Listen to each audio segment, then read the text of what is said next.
Welcome back, Rahul Patil. G'day, mate. G'day, Marty. How are you? Yeah, how you doing? Look, I got to apologise first and foremost. We got way caught up in the World Cup of rugby while we were in Paris and made a decision over there. Look, especially building up to the final and so forth, it was the only story in town where we were. So we didn't get to talk to you as much as we wanted, but from here on in, every single day on the program, you're going to be joining us as we follow the One Day Cricket World Cup to its conclusion. Let's talk first and foremost before we get on to New Zealand about India, 326 for 5 and then skittling the South Africans for 83. What's the reaction been to that result? Oh, absolutely sensational result, and nobody is surprised because right throughout this World Cup, the Indians have been dominating like anything. Couldn't have been a better day for India yesterday. It was Virat Kohli's 35th birthday. He comes into bat, scores a century, equals Sachin Tendulkar's record for the highest number of one-day international centuries in one-day cricket. And India post a big total and then skittle out South Africa for less than 100. Now, the telling stat in all this is India scored 91 in their first 10 overs. The South Africans couldn't manage to go past that in their entire innings. Wow. How's that for a stat? That's a great stat, isn't it? Look, I want to ask you all about run rates and things, but just back to Kohli. When Sachin retired with, I think, was it 51 test centuries, I think it was, and 49 one-dayers. I think he had 100 centuries. But that's correct. No one thought that those records could be beaten. Well, here's Kohli, and he's got a chance at a World Cup to overtake that record. That's outstanding, isn't it? Yeah, I mean, the man is just a run machine. He went through a bit of a lull for a couple of years in between, but ever since he's got through that difficult period, he's just seems like a man possessed. He's got one mission in life, that is to win India that World Cup, which unfortunately they haven't won a trophy since 2013. And for a team that has that much talent and that much resource, it's quite surprising that they haven't managed to win a ICC trophy. So yeah, everything he's touching right now turning to gold. So great news for India. His batting average, people, 58.48 in ODIs. He's played 289 of them. So just rack that. 49 centuries, 70 half centuries, and he's already got 29 test centuries at an average of almost 50 as well. The pressure on India, though, Rahul, and, you know, I've watched that ESPN 30 for 30 documentary about Sachin in 2013, an outstanding documentary. But you're there, you're from India, you know, with 1 billion plus people desperate for you to win this.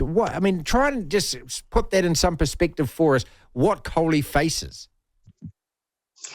It's difficult, but I'll try. Now, what he faces on a day-to-day basis is when he enters the hotel that the team is staying at, each and every staff member of that hotel will be saying, all the best. I hope you'll win the World Cup. I hope you'll win the World Cup. I hope you'll win the World Cup.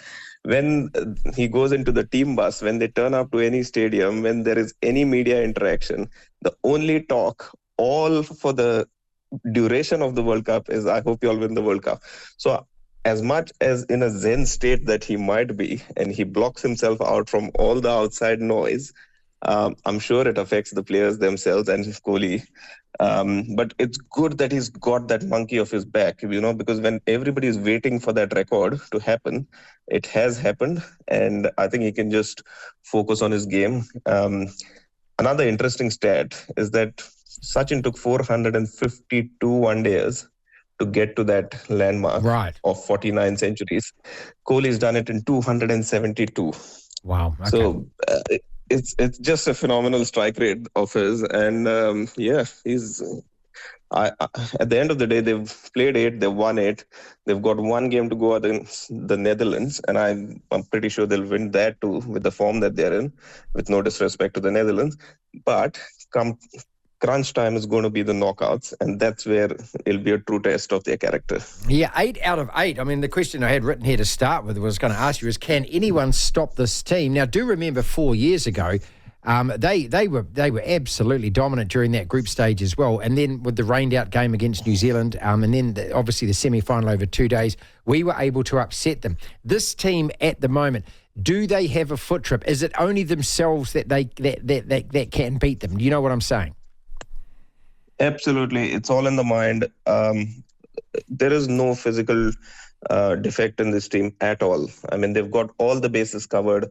The openers are getting run, the middle order is scoring runs, the finishers are doing their job, and that bowling attack is just relentless. And they just have all the answers. They've got 3 fast bowlers, they've got 2 spinners, you've got a left arm wrist spinner, you've got a left arm finger spinner in Jadeja who bowls darts all day long, and it's just relentless. They come after you like a wolf pack almost and hunt you down. So yeah, there's no deficiency in that team at all. The only deficiency is between the years. Can they handle the pressure and can they hold their nerves for 3 more games? 1 league game and 2 knockouts. That's the question. Rahul Patil is with us from India. We're talking the Cricket One Day World Cup, and Rahul is going to be with us every single day on the show right till the conclusion of this tournament. That South African side, before we move on, have lost 2 matches. An inexplicable loss to the Netherlands and then getting bowled out for 83.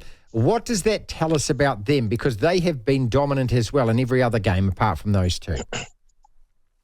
Absolutely. They've been absolutely dominant when they batted first, and they've been in trouble whenever they batted second. They lost to the Netherlands while chasing. They got destroyed by India last night when chasing. And don't forget, against Pakistan, they won by a single wicket when they were chasing, and the score wasn't all that big. So it just tells us that batting first, it's a free mind. They've got no pressure on them, and that's why they've been putting on all those big totals that they have. But when it comes and there's scoreboard pressure, and I keep talking about scoreboard pressure in one-day cricket, when you're faced with that, you need to be a tough nut to be able to handle that. And I don't think we've seen that yet in this World Cup from the South Africans. Okay. The teams will be lining up, and as soon as they win the toss, they'll be wanting to ask South Africa to chase. Wow. And that's going to play on their minds because we all know their record at this tournament, 5 or 6 different semi-finals that they bottled every one of those. That's going to be an absolute fascination come semi-final time. And Rahul, obviously all the media and all the stories, everyone's going to be asking them about it. Sick as they get of it, they're going to have to answer those questions, aren't they? Absolutely. I mean, the media at every time uses the C word with them, and I mean choke by that. I don't mean anything else. I know. No, we're not talking about anything that happened in the Rugby World Cup final, people. Just yeah. But it's going to be a test of the character, because as much as you try and forget about history and say, no, we're just going to play the game on the day, somewhere at the back of your mind, you know that this is the stage where they have tripped up so many times, and I'm sure it's going to play on the minds. What's a good score still? Last night when India got 326 for 5, my initial reaction was, oh, okay, they only got 326. Then I had to temper myself and go, hang on a second, 300 is still a good score in a one-dayer, isn't it? Or is it not at this tournament? No, it is. Anytime you get anywhere close to 275 plus on any surface, I think it's still a good score because the team batting second has still got to go out and get that. I think apart from India and South Africa to some extent, no other team has a bowling attack that can boast of we'll defend anything. And that's been the big problem. See, to give you a great example, New Zealand scored 400 and they couldn't win a game of cricket because to win games of cricket, you have to pick up wickets. It's not how many you get because the other team also has good batters in their side and they will go and get that if you don't get them out. And there's an old saying in cricket that batters win new matches, but bowlers win new tournaments. And that's so true because look who's at the top of the table. The best team in the competition is the one who has the best bowling attack. I want to ask you about Australia next, the dark horse that they are. But since you brought it up... Works it away behind point, and that is something absolutely sensational. New Zealand are on the ropes because this man has just notched up Pakistan's fastest ever World Cup 100. Umpires have had a very quick consultation and we are leaving the field again. Pakistan are 21 runs ahead on the DLS method at this point. So disappointing. I had jet lag and I was watching that and I went to sleep and we'd got 400 or something and I just thought we'd won the game. When I woke up, my partner said to me, Rahul, did New Zealand win last night? I said, yeah. I walked around all day thinking we'd won, didn't look at a news website. It was only later in the day that, what? we didn't win that game. So talk us about Whaka's innings here, where he hit 98 in boundaries, 63 balls to get a century. I mean, was he that good, or were we bowling terribly? I think it was a combination of both. He was in some rare, freakish form on the night, wherein everything that came off his bat came off the middle and went the distance. Some of those sixes, I kid you not, I know it's a small ground, but they were going on the second and the third tier, which tells you that, there'd be sixes on any ground on this world. But at the same time, of course, opposition batters are going to play well. They're there to play. It's your job as a professional cricketer to find ways of getting wickets. This is the third time in a row now. We had Warner and Head have a partnership of 175 against us in the game against Australia. We had Quinton de Kock and Rassi van Dusen get a partnership of 200 against us. And then in the last game, Fakhar and Babar got a partnership of 194 against us. And our bowlers have been clueless in trying to break that partnership. And I know it's a tough one because at the press conference, Ken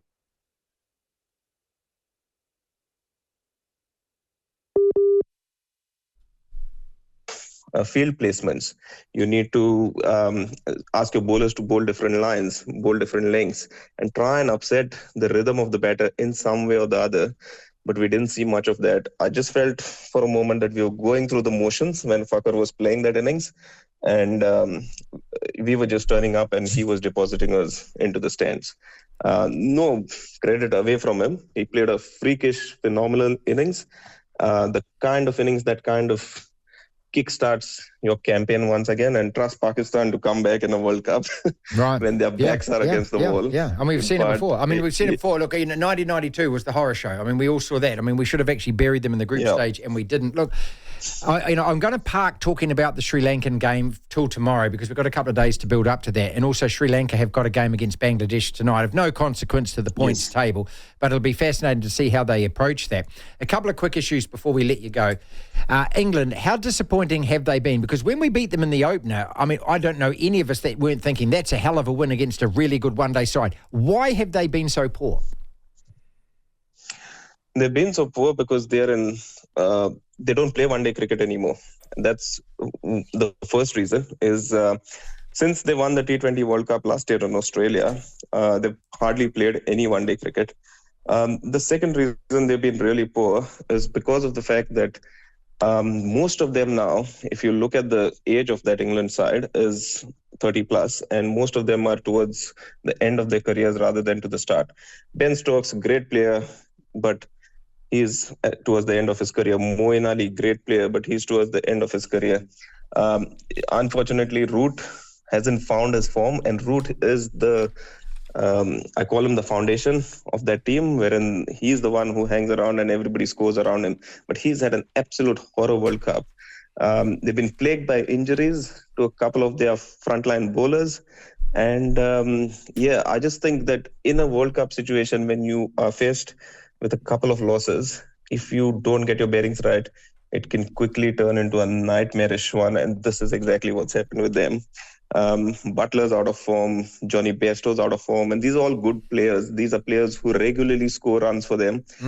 They keep saying we don't know what it is. We can't put the finger on it.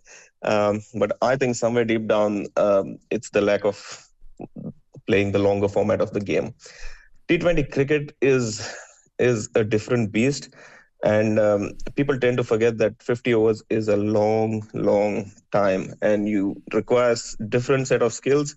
You have to grind, you have to fight, and it allows you time to make comebacks. But little that I've seen of England in this World Cup, I just think that they're in a hurry when they're playing their cricket. I think that mindset is still that this is a 20-over game, this is a 25-over game, this is a 30-over game, and forgetting the fact that it's a 50-over game, which is getting them into trouble. Rahul Patil, who is with us in India. Afghanistan, how joyous has this been? And I did tweet out the other day, look, if New Zealand didn't make the semi-finals, I wouldn't mind if Afghanistan made it, because I just think it would be one of the greatest sporting stories of certainly of the year, if not of the decade. Tell me that everyone is in love with this team. Yeah, it's been a great World Cup for them, and not surprising. A lot of people say, oh, whenever they beat someone, it's an upset. What you have to remember is they actually qualified for this World Cup by virtue of their world ranking. They didn't actually have to play a qualifying tournament to come to this World Cup. Yep. So when they beat teams like Sri Lanka, when they beat teams like Netherlands, you have to remember that these teams actually played qualifying tournaments and came through. So Afghanistan beating them is no big deal. I'm just pleased that they're backing up victories with consistency, and that's the key for a team like Afghanistan. Is they used to have victories in the past. They would beat one team and then they'd have 2 or 3 bad games. But this World Cup, we've seen that they're backing good performances with the next good performance and a third good performance, and it's so heartening to see. I mean, this is a team which has never played a home game. Oh, isn't that ridiculous? I mean, just think about that for a second. They've never played a home game. They can't play at home. Now, we know Pakistan went through that for a decade, but this is different again, isn't it, for these guys? Yes. Yeah, it's absolutely different, and it means a lot. And they've not had the best of times recently with an earthquake happening there and with all the things that happen in Afghanistan. So cricket is the only source of joy for them. And it's heartening to see these players actually providing that joy to their countrymen.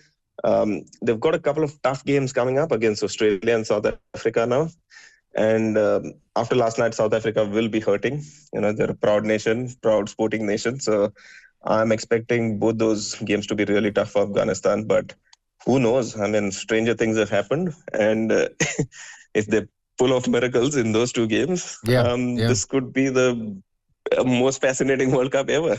Finally, Australia then, the dark horse. I mean, none of us like them being anywhere near the semi-finals because they are one team we know that when it gets to that stage of the tournament that they can win the tournament. How much of a threat are they finally? Always a big threat. I mean, they started off a bit slow, but we all know we never write Australia off in a world tournament. They lost a couple of players in their last game. Maxwell fell off a golf cart. Yeah, right. Trust him to do that. Well, okay. Yeah, and look, I mean, how do you fall off a golf cart? Apart from we all know how you fall off a golf cart. Keep going. Sorry for interrupting. Yeah. So that happened. Mitchell Marsh had to go back because of some personal family reasons. So they were a bit shell-shocked in that last game against England, but still they dug deep and they managed to get a W against their name. Always a threat, Australia. I mean, with the return of Travis Head at the top and David Warner going great guns in this tournament, they've got the batting, they've got the bowling, and Cummins, Stark, Hazelwood, Zampa's amongst the top wicket takers of this tournament already. So never can count them off. The only issue I see with that team is if they ever play India, India will probably dish out another turning track for them. And I don't think they have the skill to beat India on a track that has a bit of spin. But apart from that, no weaknesses. And I'm actually thinking they could go to the finals because of the way the points table is at the moment. It all wraps up at the end of the week. We've got this massive match against Sri Lanka coming. We'll talk about that over the next couple of days. Rahul, so good to have you back on the program. Thanks again, bud. Thanks, Marty. Been a pleasure. We'll talk again tomorrow. 6 to the hour that it is.